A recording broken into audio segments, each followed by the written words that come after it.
Hello, hello mga mahal kong viewers, mga katililing.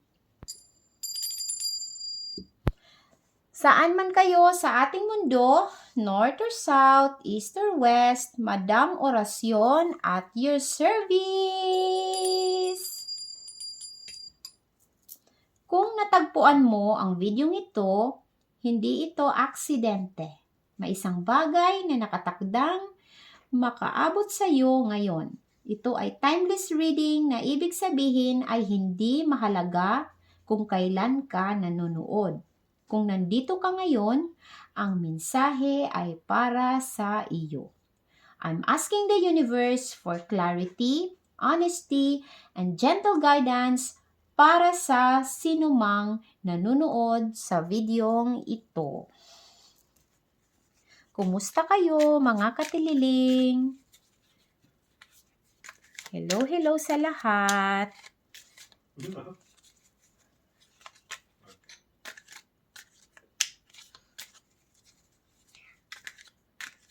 Yan. Tingnan natin ngayon kung ano ang masasagap ni cards. Kung ano ang mensahe sa atin ni universe. Handa na ang lahat. Okay. Okay. Let's start. Uy, lumabas na ito dati. Same siya na placement. 10 of Wands. Oy, oy, oy. Ito pa, oh. 7 of Wands. Oy. Okay.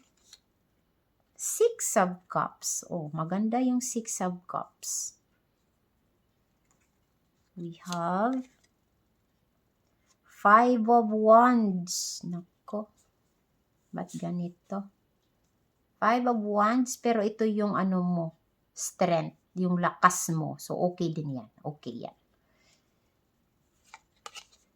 Ito, 9 of Pentacles sa baba. Ito yung weakness mo. 9 of Pentacles. Uy, ito na naman si 10 of Cups. Yung last reading, dito rin, same placement, maganda. 10 of Cups. Knight of Cups. We have, 6 of Swords. Lumabas din ito sa previous reading natin.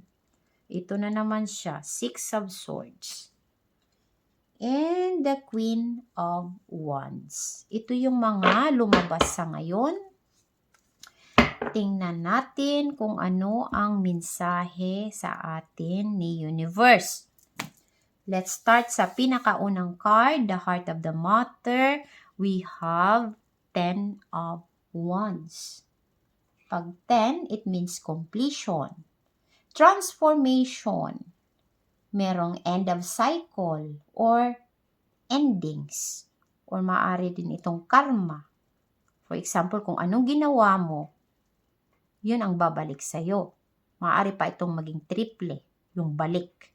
So, depende kung maganda yung ginawa mo, then, maganda yung babalik. Mas maganda ang babalik. 3 times pa yan. Pero kung hindi maganda naman, anak ko, yun, bad karma naman ang babalik sa'yo. Yan yung ibig sabihin dito. Okay? Yan yung ibig sabihin. So, depende kung ano ang sitwasyon ninyo ngayon.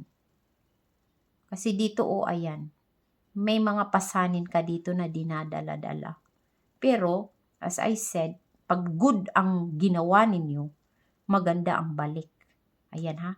Completion na to matatapos na. Kung ano man yung pinagdadaanan ninyo, matatapos na siya.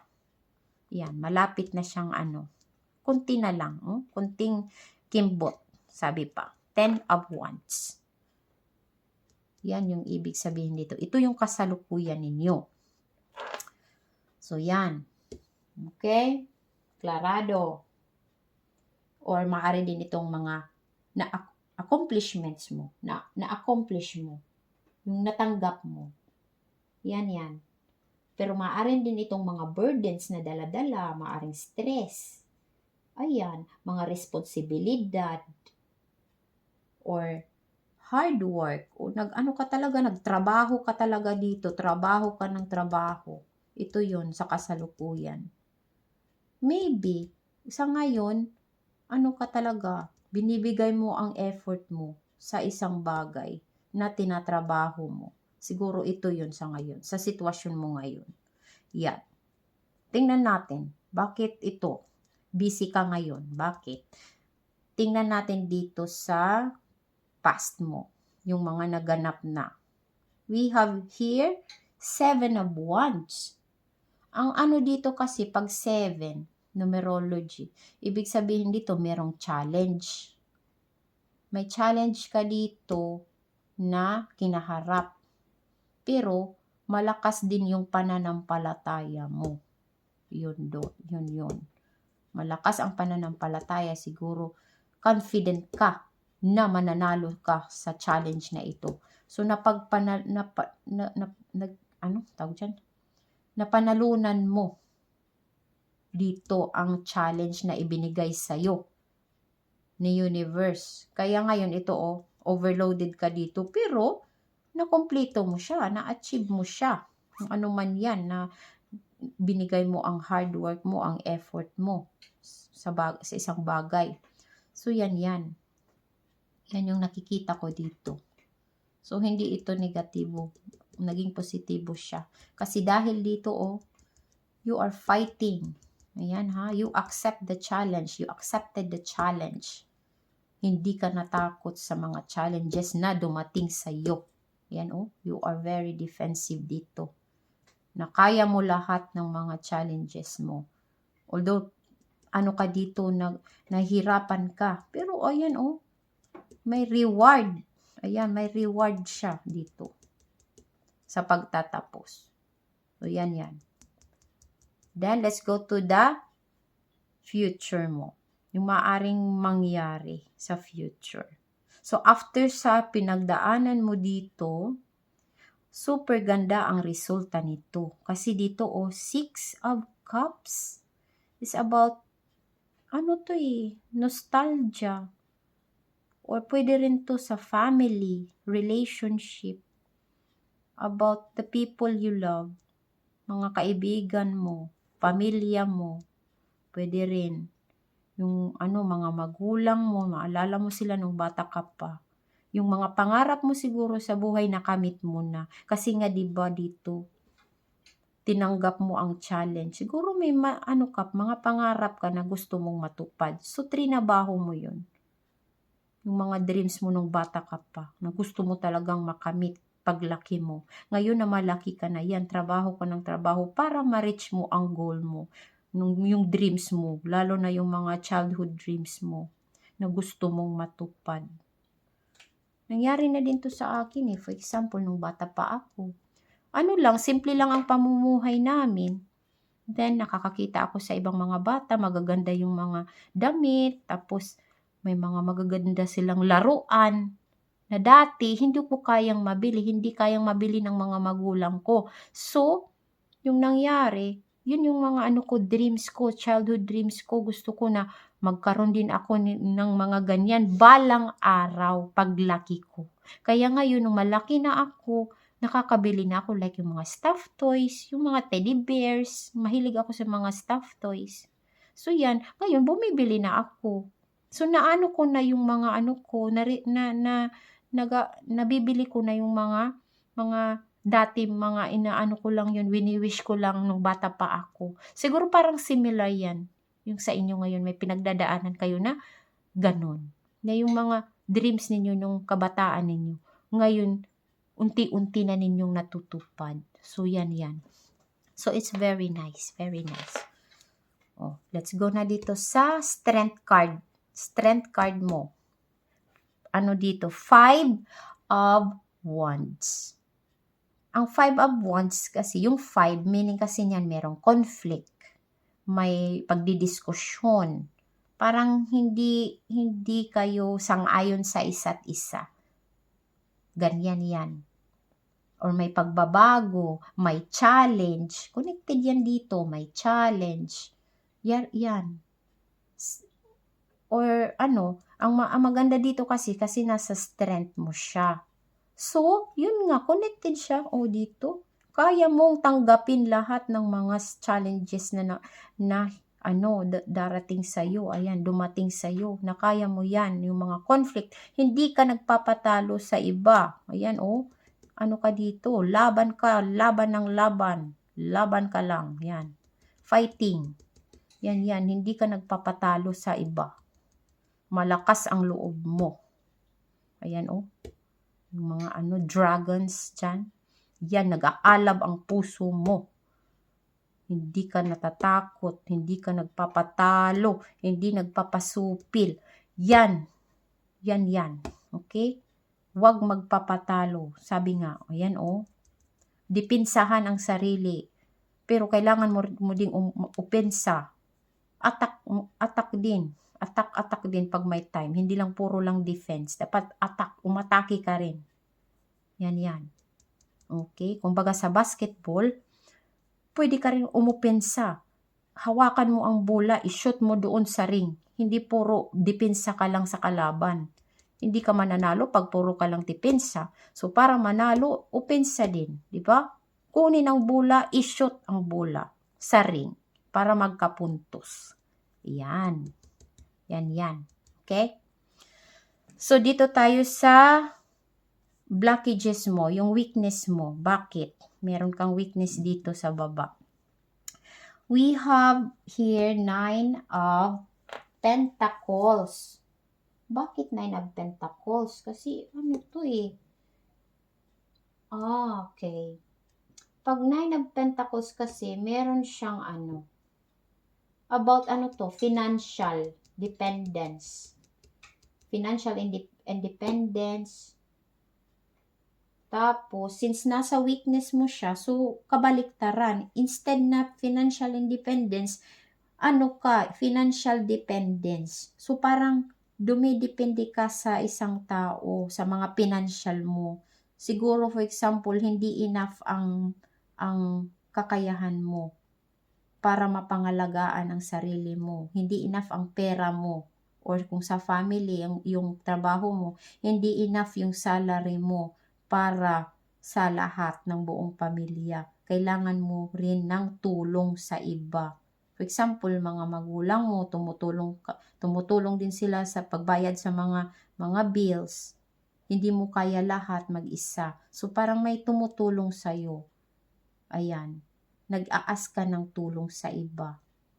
Hindi mo kaya mag-isa. Kasi nga dito, burden na Pagod ka na dito mag-isa So, kailangan mo talaga ng tulong. So, dito, you seek help. Especially sa money matters. Financial kasi pentacles yan So, you're asking help. You're not, dependent.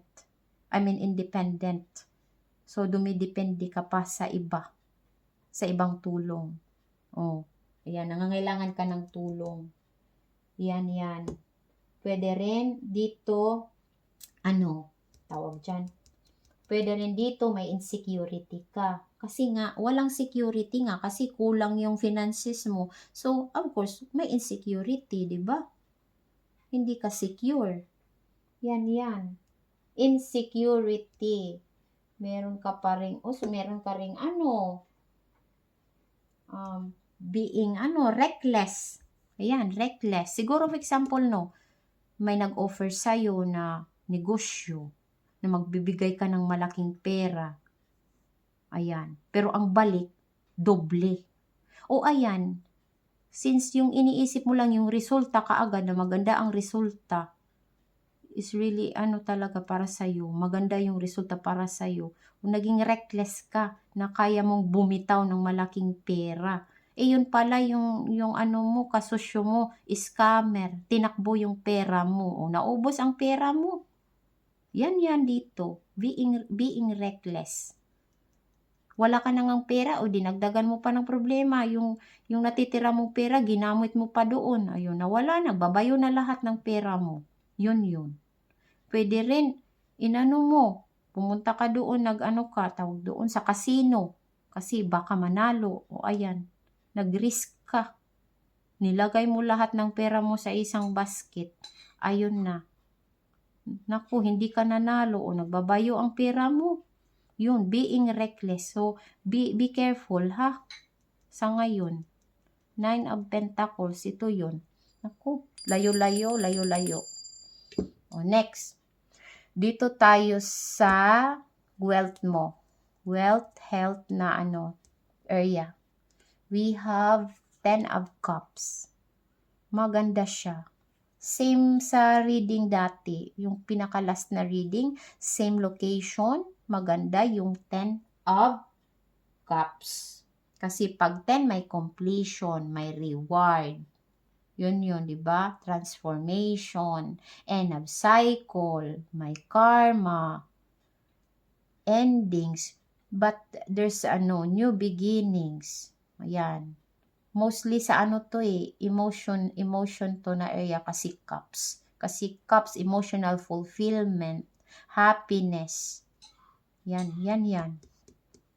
Yan yung ibig sabihin ng 10 of Cups. Ayan ha, may happiness, may fulfillment, may joy. Ayan. Then your dreams coming true. Ito kasi yung dreams mo coming true. Yan, very nice. Connected siya dito. Ayan, sa 6 of Cups. Dreams coming true. See? Meron siyang love and security. Basta yun. Being blessed, na super blessed ka. Yan. So, focus tayo sa maganda na card, ha? Okay, you write, I claim it. Ayan, isulat doon sa comment section, I claim the positive energy. Yan, sulat. Para mag-manifest. Next, dito tayo sa air sign. We have Knight of Cups. Si Knight of Cups, okay din to si Knight of Cups. Actually, although mabagal siya, mabagal ang takbo niya, pero positive ang card na ito. Okay? Very romantic. Baka ikaw ito, you are very romantic. You are following your heart. Yan. You're an ultimate lover. You're very charming. You are very calm. You have something to offer. Slow, but, really nice card. Ayan. Pwede rin itong travel. Or, pwede naman, kung hindi ikaw ito, may mamimit ka na someone who is charming. Yan. Romantic. Siguro manliligaw. Pwede rin to manliligaw siya. Parang Knight of Shining Armor mo. Very romantic guy. Pero ang problema nito, pag nasusobrahan naman, sometimes, very idealistic. Hindi na realistic. Parang na siya, parang fairy tale.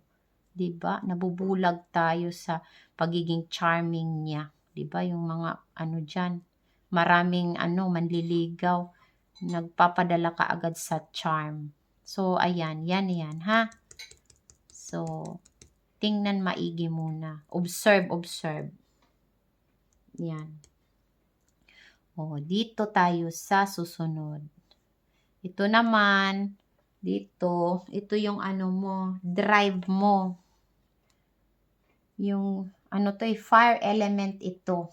Fire element, kasi, yung fire element? Ano ba yung fire? Sa yan yung actions mo, pag fire. Sa actions naman ito. Maaring yung purpose mo, yung courage, the meaning of life, or yung energy mo, mga passion, willpower, yan dito. Yung drive mo, drive. So, yan. 6 of Swords. Bakit 6 of Swords? Ayan, may travel nga. May travel dito, may travel dito. Saan ka patungo? May plano ka ba ngayon na umalis or mag-travel? Parang magtra-travel ka. Medyo mabagal siya, pero magtra-travel ka. or someone na kilala mo, na close sa'yo, magtra-travel, parang ganyan. May travel akong nakikita dito. O yan. O, tsaka, sandali, ano pa ba? Ano nakikita ko dito? Meron din ditong you are healing of something. Siguro dito kasi napagod ka di ba? Super stressed ka. Kasi, busy ka talaga. Siguro this time, you want to self-care, magbakasyon. Ito yun dito. Ayan, para ma-refresh ulit, mag-recharge. Kasi yung battery mo, ubos na. Parang ganyan, dahil sa ka-overwork mo dito. So, maaaring connected ito dyan. So, or ito yung sinasabi ni universe na magbakasyon ka, mag-relax ka. Ayan, wag puro trabaho. Yan siguro din, mensahe yan ni universe na kailangan mo ding mag-relax, huminga. Stop and breathe. Ayan, and relax. Yan, mag-travel ka, bakasyon ka, kahit isang buwan lang. Yan. Okay? So, kailangan yan. I-balance mo kasi. Para yung katawan mo, yung mental health mo, maganda rin. Ha? Kasi pag sobra ka dito, trabaho ng trabaho, ayan na. Ka talaga dito, ma-stress ka dito, mababurnout ka, sabi ni universe. So, to avoid it, you need to relax. Okay? Have fun sometimes. Yan. Very nice. Ang ganda niya. O, dito na tayo sa last. Dito tayo sa water area. Ito yung relationships, your feelings. Ito yon. O, we have here Queen of Wands. Bakit Queen of Wands? Ang Queen of Wands kasi, Dali. Queen of Wands. You are very passionate. Yan. Ayan nga, you have tawag dyan, nagsi-self-care. Ayan, connected siya dito. Meron kang self-care. Ayan, nagbabakasyon ka para makapag-relax din. Yan. Queen of Wands. Ang ganda ng card. Very nice. And then also, emotional maturity. Yan. With wisdom, with unconditional love, very calm, very loving, kind, ano pa ba? Very comforting, yan. Or pwede rin ito yung for example, mother figure. Pwede rin yan, nagsisik ka ng advice sa kanya, ano ang magandang gawin, kaya na-stress ka na dito, ano ang maaaring gawin ko. So yun, siguro din, basta motherly figure ito. Yan yung energy na yan. Kung hindi ikaw ito, maring ibang tao siya na mag-guide sa'yo patungo dito sa goals mo, yung dreams mo. Yan. Very nice also, very nice. Yeah, very nice. Comment, I claim all the positive energies. Yan, para manifest. Or pwede rin usulat kung anong gusto nyong i-manifest sa comment section. Pwede rin yan. Anything that is positive. Basta wag yung mga negatibo na example isusulat mo doon. Naku, sana for example, sana sumakit ang tiyan ni Pulana para hindi siya makapasok. Mga ganon. Hindi maganda yun, ha? Dapat sa kabutihan, always kabutihan tayo. Wag yung hindi maganda. Kahit inis na inis ka sa taong iyan, wag kang mag-isip ng masama sa taong iyan kasi babalik yan sa'yo. Yung karma, triple pa yan ang balik. Promise. Ginawa ko na yan at nagkatotoo yan. Yun nga, may nangyari sa kanya, pero sa'yo din, pati ikaw natatamaan, mas grabe pa yung sa'yo kasi 3 times ang balik. Sa kanya, isa lang. 'Di ba? So, please, avoid. Kailangan, tayo, sa kabutihan tayo lagi, okay? Kasi yung words natin merong power. Nagmamanifest yan. Lalo na pag nagagalit tayo, we have strong emotion. Nagkakatotoo talaga yan. Like yung mga sumpa, Maniwala kayo sa mga sumpa. Nagkakatotoo yan. Kaya iwasan natin yan magsabi ng hindi maganda pag galit tayo sa isang tao. Kasi maaaring mangyari. Kahit hindi natin sinasadya, nadala lang tayo sa galit natin. Kasi most of the time, yun yung nangyayari. Hindi natin talaga yun, ginusto. Pero dahil sa sitwasyon na during that time na galit tayo, nakakapag tayo salita ng ganyan. Kaya please we try to be good lang lagi. Kahit galit tayo sa tao, ipagpasa Diyos na lang natin ang lahat. Kasi ang karma, maniwala kayo sa karma, totoo yan. Okay? Okay. So yan. Yan yung reading natin ngayon. So let's continue dito sa isang additional reading. Sa Cosmic Insights. Tingnan natin ngayon ano pa yung additional ni Universe. Anong mensahe ang ibibigay niya. Let's see. We have, merong divorce. May divorce, experiencing a breakup. Pero pwedeng hindi ikaw ito. Maaring kakilala mo, ka-office work mo, katrabaho, classmate, or parang hindi talaga divorce, parang may maghihiwalay, or broken heart. Ayan dalawang tao na mag-close. Maaring sa kaibigan din, pagkakaibigan, hindi lang naman ito relasyon sa romantic.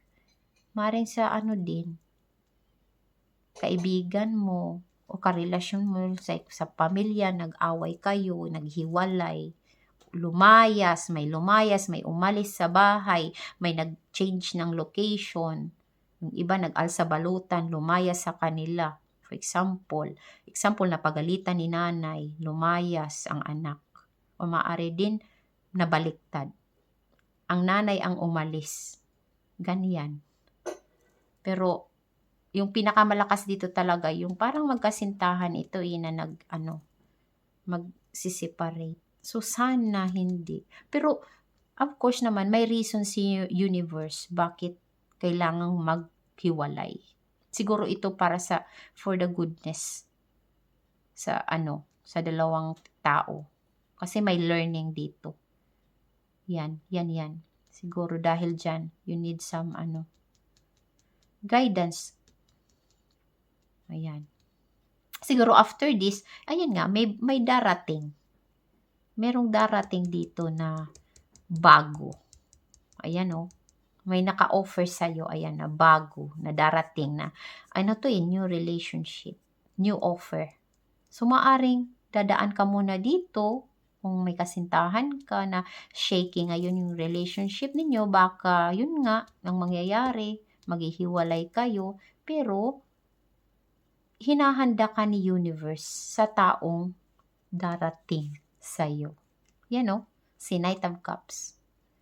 Papunta na siya. Darating na siya. Yun nga lang, mabagal. Siguro, kung sumakay ito sa bus, yung bus nag-aberya. Kaya mabagal. Pero lang, mag-antay ka lang. Kung nangyari na to ngayon, may darating na bago. Yun nga, mabagal siya.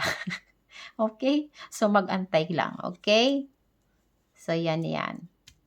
Yung last, gawa ka ng tanong. Mga tanong. O, isang tanong lang. Ayan, You make a question with that answers yes or no. Ayan. Tanong mo ulit. Siguro, itanong mo yung dati mong tanong. Kasi, di ba yung last reading, nagtanong ka, tapos hindi sinagot ni Universe. Nahirapan si Universe yata that time. Or busy pa siya. Hindi niya masagap yung enerhiya mo. So, ngayon, try natin ulit. Tanong mo ulit yung tinanong mo last reading. Kasi hindi yun sinagot. Baka ngayon sasagutin na niya. Okay? Okay, handa na? Magbibilang ako ng 3. 1, 2, 3. Yan! Yan nga something better will come instead. See? Kung sa pag-ibig ito, ayan, very clear. Something better will come instead. Siya yung mo. Siya yung darating na super bagal. Pero darating siya, sure. Sure yan. Mabagal lang talaga. Very nice, very nice. Happy ako sa'yo. So, kung nag-resonate ang mensaheng ito, maaari ninyong i-like ang video. Makakatulong ito upang maabot ng video ito ang iba na maaaring nangangailangan nito. Feel free to subscribe if you'd like more timeless readings like this. Thank you for being here. Take care of yourself. Goodbye for now. Madam Orasyon at your service.